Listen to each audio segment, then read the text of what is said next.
For our continued reading of the Bible through the year 2024, a reading of the book of Exodus, chapters 13 through 15, followed by Psalms 16 and 17. And these readings from the English Standard Version of the Bible by Crossways Publishing, a division of Good News Publishing of Wheaton, Illinois. Exodus chapters 13 through 15. The Lord said to Moses, "Consecrate to me all the firstborn. Whatever is first to open the womb among the people of Israel, both of man and of beast, is mine." Then Moses said to the people, "Remember this day in which you came out from Egypt, out of the house of slavery, for by a strong hand the Lord brought you out from this place. No leavened bread shall be eaten.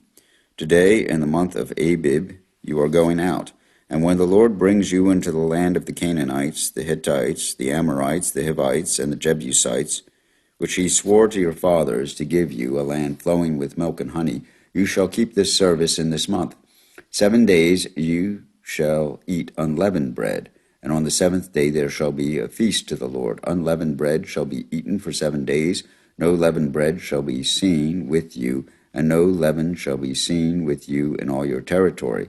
You shall tell your son on that day, it is because of what the Lord did for me when I came out of Egypt. And it shall be to you as a sign on your hand and as a memorial between your eyes, that the law of the Lord may be in your mouth. For with a strong hand the Lord has brought you out of Egypt. You shall therefore keep this statute at its appointed time from year to year. When the Lord brings you into the land of the Canaanites, as he swore to you and to your fathers, and shall give it to you, you shall set apart to the Lord all that first opens the womb. All the firstborn of your animals that are males shall be the Lord's. Every firstborn of the donkey you shall redeem with a lamb, or if you will not redeem it, you shall break its neck. Every firstborn of man among your sons you shall redeem. And when in time to come your son asks you, what does this mean? You shall say to him, by a strong hand the Lord brought us out of Egypt from the house of slavery. For when Pharaoh stubbornly refused to let us go, the Lord killed all the firstborn in the land of Egypt, both the firstborn of man and the firstborn of animals. Therefore I sacrificed to the Lord all the males that first opened the womb, and all the firstborn of my sons I redeem. It shall be as a mark on your hand, or frontlets between your eyes, for by a strong hand the Lord brought us out of Egypt." When Pharaoh let the people go, God did not lead them by the way of the land of the Philistines, although that was near, for God said, lest the people change their mind when they see war and return to Egypt. But God led the people around by the way of the wilderness toward the Red Sea, and the people of Israel went up out of the land of Egypt equipped for battle. Moses took the bones of Joseph with him, for Joseph had made the sons of Israel solemnly swear, saying, God will surely visit you, and you shall carry up my bones with you from here. And they moved on from Succoth and encamped at Etham on the edge of the wilderness. And the Lord went before them by day in a pillar of cloud to lead them along the way, and by night in a pillar of fire, so to give them light, that they may travel by day and by night. The pillar of cloud by day and the pillar of fire by night did not depart from before the people. Then the Lord said to Moses, "Tell the people of Israel to turn back and encamp in front of Pi-hahiroth, between Migdol and the sea, in front of Baal-zephon. You shall encamp facing it by the sea. For Pharaoh will say of the people of Israel, they are wandering in the land, the wilderness has shut them in. And I will harden Pharaoh's heart, and he will pursue them, and I will get glory over Pharaoh and all his hosts, and the Egyptians shall know that I am the Lord." And they did so. When the king of Egypt was told that the people had fled, the mind of Pharaoh and his servants was changed toward the people, and they said, "What is this that we have done, that we have let Israel go from serving us?" So he made ready his chariot and took his army with him, and took 600 chosen chariots, and all the other chariots of Egypt with their officers over all of them.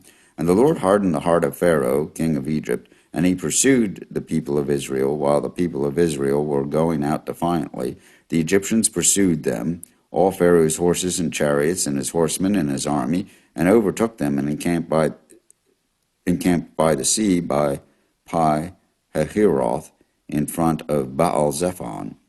When Pharaoh drew near, the people of Israel lifted up their eyes, and behold, the Egyptians were marching after them, and they feared greatly, and the people of Israel cried out to the Lord. They said to Moses, "Is it because there are no graves in Egypt that you have taken us away to die in this wilderness? What have you done to us in bringing us out of Egypt? Is this not what we said to you in Egypt? Leave us alone that we may serve the Egyptians? For it would have been better for us to serve the Egyptians than to die in the wilderness." And Moses said to the people, "Fear not, stand firm, and see the salvation of the Lord, which he will work for you today. For the Egyptians whom you see today you shall never see again. The Lord will fight for you, and you have only to be silent." The Lord said to Moses, "Why do you cry to me? Tell the people of Israel to go forward. Lift up your staff and stretch out your hand over the sea and divide it, that the people of Israel may go through the sea on dry ground. And I will harden the hearts of the Egyptians so that they shall go in after them, and I will get glory over Pharaoh and all his host, his chariots and his horsemen. And the Egyptians shall know that I am the Lord, when I have gotten glory over Pharaoh, his chariots and his horsemen." Then the angel of God, who was going before the host of Israel, moved and went behind them, and the pillar of cloud moved from before them and stood behind them, coming between the host of Egypt and the host of Israel. And there was the cloud and the darkness, and it lit up the night, without one coming near to the other all night. Then Moses stretched out his hand over the sea, and the Lord drove the sea back by a strong east wind all night, and made the sea dry land, and the waters were divided. And the people of Israel went into the midst of the sea on dry ground, the waters being a wall to them on their right hand and on their left. The Egyptians pursued and went in after them in the midst of the sea, all Pharaoh's horses, his chariots, and his horsemen. And in the morning watch the Lord in the pillar of fire and of cloud looked down on the Egyptian forces and threw the Egyptian forces into a panic, clogging their chariot wheels so that they drove heavily. And the Egyptians said, "Let us flee from before Israel, for the Lord fights for them against the Egyptians." Then the Lord said to Moses, "Stretch out your hand over the sea, that the water may come back upon the Egyptians, upon their chariots, and upon their horsemen." So Moses stretched out his hand over the sea, and the sea returned to its normal course when the morning appeared, and the Egyptians fled into it. The Lord threw the Egyptians into the midst of the sea. The waters returned and covered the chariots and the horsemen, and all the hosts of Pharaoh that had followed them into the sea. Not one of them remained, but the people of Israel walked on dry ground through the sea, the waters being a wall to them on their right hand and on their left. Thus the Lord saved Israel that day from the hand of the Egyptians, and Israel saw the Egyptians dead on the seashore. Israel saw the great power that the Lord used against the Egyptians. So the people feared the Lord, and they believed in the Lord and in his servant Moses.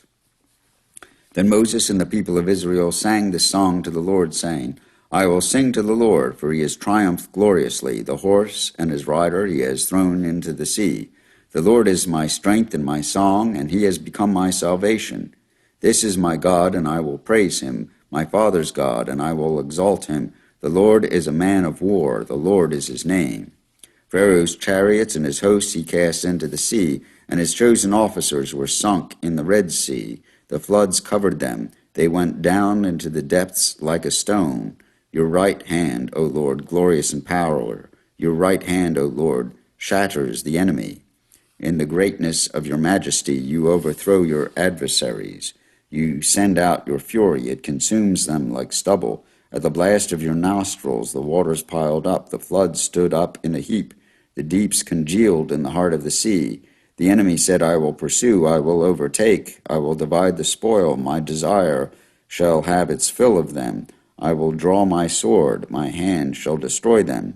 You blew with your wind. The sea covered them. They sank like lead in the mighty waters. Who is like you, O Lord, among the gods? Who is like you, majestic in holiness, awesome in glorious deeds, doing wonders? You stretched out your right hand, the earth swallowed them.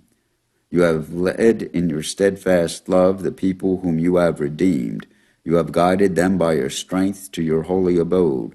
The peoples have heard, they tremble. Pangs have seized the inhabitants of Philistia.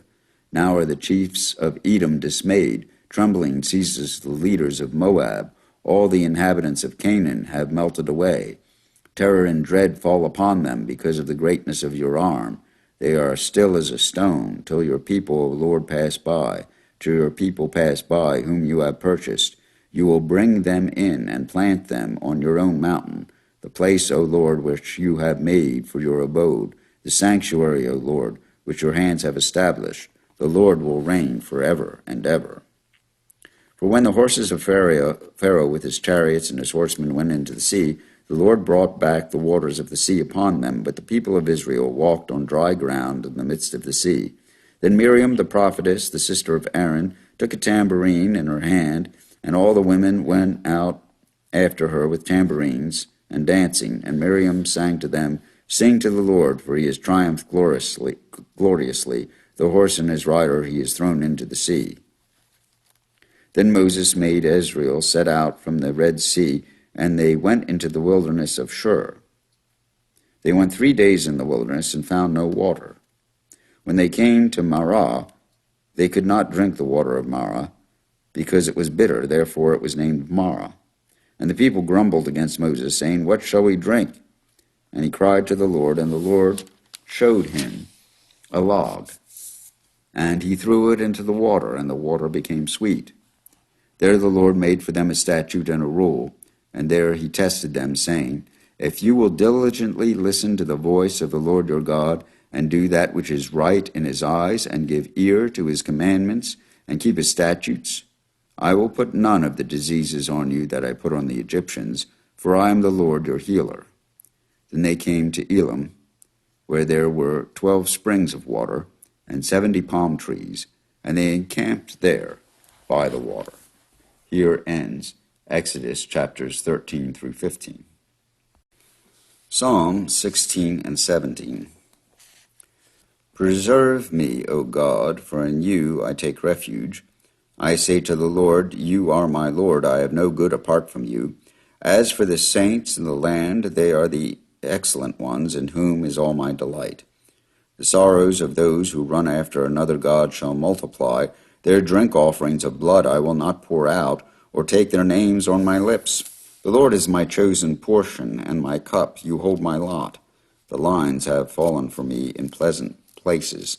Indeed, I have a beautiful heritage. I bless the Lord who gives me counsel. In the night also my heart instructs me. I have set the Lord always before me, because he is at my right hand, I shall not be shaken. Therefore my heart is glad, and my whole being rejoices. My flesh also dwells secure, for you will not abandon my soul to Sheol, or let your Holy One see corruption. You make known to me the path of life. In your presence there is fullness of joy. At your right hand are pleasures forevermore. Psalm 17. Hear a just cause, O Lord, and attend to my cry. Give ear to my prayer from lips free of deceit. From your presence let my vindication come. Let your eyes behold the right. You have tried my heart. You have visited me by night. You have tested me, and you will find nothing. I have proposed that my mouth will not transgress. With regard to the works of man, by the word of your lips, I have avoided the ways of the violent. My steps have held fast your paths. My feet have not slipped. I call upon you, for you will answer me, O God. Incline your ear to me, hear my words. Wondrously show your steadfast love, O Savior of those who seek refuge from their adversaries at your right hand. Keep me as the apple of your eye. Hide me in the shadow of your wings, from the wicked who do me violence, my deadly enemies who surround me. They close their hearts to pity. With their mouths they speak arrogantly. They have now surrounded our steps. They have set their eyes to cast us to the ground. He is like a lion eager to tear, as a young lion lurking in ambush. Arise, O Lord, confront him, subdue him. Deliver my soul from the wicked by your sword, from men by your hand, O Lord, from men of the world whose portion is in this life. You fill their womb with treasure. They are satisfied with children, and they leave their abundance to their infants. As for me, I shall behold your face in righteousness. When I awake, I shall be satisfied with your likeness. Here ends Psalms 16 and 17, and the readings of Exodus and Psalms in the English Standard Version of the Bible by Crossways Publishing, a division of Good News Publishing of Wheaton, Illinois.